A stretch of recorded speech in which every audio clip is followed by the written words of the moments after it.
नमस्कार, मी महामित्र राजीव कानगुलवार. आज आपण हळद पीक पाहणी करण्यासाठी आलेले आहोत. भाऊनी ग्रीनवेल बायोटेक या कंपनीचं सुपर 30 आणि किलर हे प्रोडक्ट हुमणी अळीच्या नियंत्रणासाठी वापरलं होतं.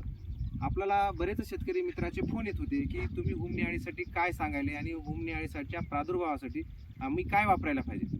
तर शेतकरी मित्रांनो, यावर्षी हुमणी अळीचा प्रादुर्भाव हा प्रामुख्याने हळद पिकामध्ये भरपूर प्रमाणामध्ये या ठिकाणी आपल्याला दिसून येत आहे. तर आपण यांना सुपर 30 आणि किलर दिलं. भाऊ, आपला परिचय सांगा. मी सुमित दादाराव शिंदे, राहणार धानोरा, तालुका हदगाव, जिल्हा नांदेड.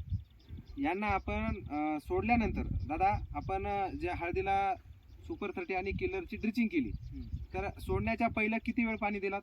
1 तास पाणी दिले होते ड्रीपद्वारे. हां, आणि ड्रिचिंग ही ठिबकद्वारे औषध सोडला होता की ड्रिचिंग केला होता? ड्रिचिंग केली. तर ड्रिचिंग केल्यानंतर पाणी किती वेळ दिलात? 4 तास. तर मित्रांनो, यांनी सुरुवातीला ठिबक चालू करून 1 तास अगोदर पाणी दिलं. त्याच्यानंतर यांनी एकरी 10 पंप ड्रिचिंग केली ड्रिचिंग केली. एकरी, आणि त्याच्यानंतर ड्रिचिंग झाल्यानंतर 4 तास पाणी दिलं. तर दादा, तुम्हाला रिझल्ट काय आले? 1 नंबर रिझल्ट आले. ही हुमणी अळीचा जो हुमणी अळी आणि हुमणी अळीची भुंगे जे होते, तर किती तासानं मेले? आणि दुसऱ्या दिवशी सकाळी आल्यानंतर बघितल्यानंतर पूर्ण अशा आळ्या खाली आल्या होत्या, कुठं वरे होत्या आणि किडे पण होते, खूप प्रमाणात होते किडे. तर शेतकरी मित्रांनो, सुपर 30 आणि किलर हे 2 असे प्रोडक्ट आहेत, सोडल्यानंतर तुम्हाला 12 तासामध्ये 100% त्याचे रिझल्ट येतात.